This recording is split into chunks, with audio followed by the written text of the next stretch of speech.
In the summer of 41 BC, on the marble steps of the Temple of Artemis at Ephesus, one of the seven wonders of the ancient world, a young woman in her early 20s was dragged from sanctuary and stabbed to death. She had once led an army against Julius Caesar. She had been paraded through Rome in chains. She was a queen of Egypt, the daughter of a pharaoh. Her own sister had ordered her killing. Her sister's name was Cleopatra. Her name was Arsinoë IV. And for 2,000 years no one knew where her body was buried. Then, in 1904, on a hillside in what is now western Turkey, 3 Austrian archaeologists uncovered an 8-sided tomb of pure white marble, towering more than 40 feet above the ancient Curate Street. It had no name carved into it. It held no inscription. It was unlike any other monument in Ephesus, unusual and royal, and built around the time Arsinoë was killed. Decades later, a single skeleton would emerge from inside, and the world would convince itself it had finally found Cleopatra's murdered sister. The story made global headlines. The BBC turned it into a documentary. For nearly 100 years, almost no one questioned it, until 2025, when modern science opened the box and discovered the entire identification was a lie. Arsinoë IV was the youngest daughter of Ptolemy XII, the flute-playing pharaoh of Egypt. She was Cleopatra's half-sister, born to a different mother, and from the moment she could hold a sword, she was a problem. When Caesar arrived in Alexandria in 48 BC and threw his weight behind Cleopatra, Arsinoë escaped the royal palace, joined the Egyptian army, and had herself proclaimed queen. She executed her own commander, fought Caesar to a standstill, and nearly broke the most powerful general in Rome. She lost. Caesar dragged her back to Italy in chains. In 46 BC, she was paraded through the streets during his Egyptian triumph, a young woman, barely 22, walking behind a burning effigy of the lighthouse of Alexandria. The Roman crowd was so disturbed by the sight that Caesar broke with tradition and spared her life. He exiled her to Ephesus to live as a religious supplicant inside the Temple of Artemis, the most sacred sanctuary in the Greek world. She was untouchable there. The temple's right of asylum was older than Rome itself. But 5 years later, Cleopatra would convince Mark Antony to do the unthinkable. His soldiers walked into the temple, dragged Arsinoë from the altar, and killed her in front of the priests. The high priest who had welcomed her was arrested simply for the crime of calling her a queen. Arsinoë vanished from the historical record. No tomb, no epitaph, no fragment of bone. Then, in 1904, the Austrians broke ground at Ephesus. 25 years later, in 1929, the lead archaeologist Joseph Keel cracked open the marble sarcophagus inside the octagonal tomb. He found it filled to the lip with stagnant black water.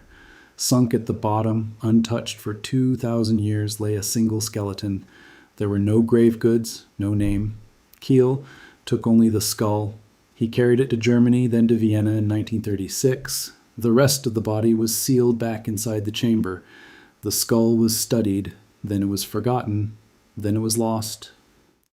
In 1990, an Austrian art historian named Hilke Thur published a quiet hypothesis. The tomb's 8 sides, she argued, echoed the lighthouse of Alexandria, the dating fit. The skeleton, she believed, was a young woman in her teens. There was only one famous young royal woman murdered in Ephesus in this period. It had to be Arsinoë. In 2009, the BBC took the theory and turned it into a documentary called Cleopatra, Portrait of a Killer. They commissioned a forensic facial reconstruction and announced that Arsinoë, and by implication Cleopatra herself, had African ancestry. The story exploded. National Geographic ran it, The Telegraph ran it, The Times of London ran it.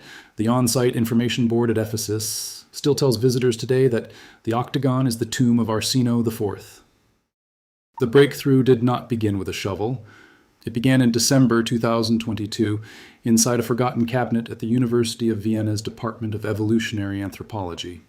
2 archaeologists from Graz, Ernst Rudolph and Peter Scherer, were hunting rumors that the lost skull still existed. They opened a drawer. They lifted out a yellowed cardboard box labeled in faded ink. Inside was a cranium with the words "Skull from Ephesus" inked across the back. They matched it to a photograph from 1953. The skull had been hiding in plain sight for 70 years. And so, in 2024, the team finally did what no one had managed to do for a century. They tested it. The skull was scanned at the Vienna Micro CT lab at a resolution of 80 micrometers, creating a permanent digital twin. A core was drilled from the petroous bone, the densest piece of the human skull, where ancient DNA preserves best. Radiocarbon dating put the bone between 205 BC and 36 BC. The window matched Arsinoë's lifetime perfectly. For one moment, the legend looked safe. Then the genetics came back. Repeated tests showed the presence of a Y chromosome. The skeleton in the Octagon was not a woman, it was a boy. The age estimate collapsed next. The fusion at the base of his skull, a junction that closes in adolescence, was still wide open at 3.1 millimeters. His third molars had not erupted. He was 11 to 14 years old when he died. Then came the ancestry.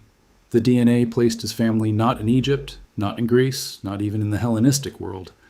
His closest genetic match was the central Italian peninsula, with possible ties to Sardinia. He was a Roman boy with something terribly wrong with him. The sutures of his skull had fused prematurely, leaving his face profoundly asymmetrical. His upper jaw was severely underdeveloped. His teeth had grown in at angles that made chewing nearly impossible. He may have suffered from rickets. He may have had the rare genetic disorder known today as Treacher-Collins syndrome. We will never know his name. We will never know why someone wealthy and powerful enough to build him a marble monument on the most prominent street in Ephesus chose not to carve his identity into it.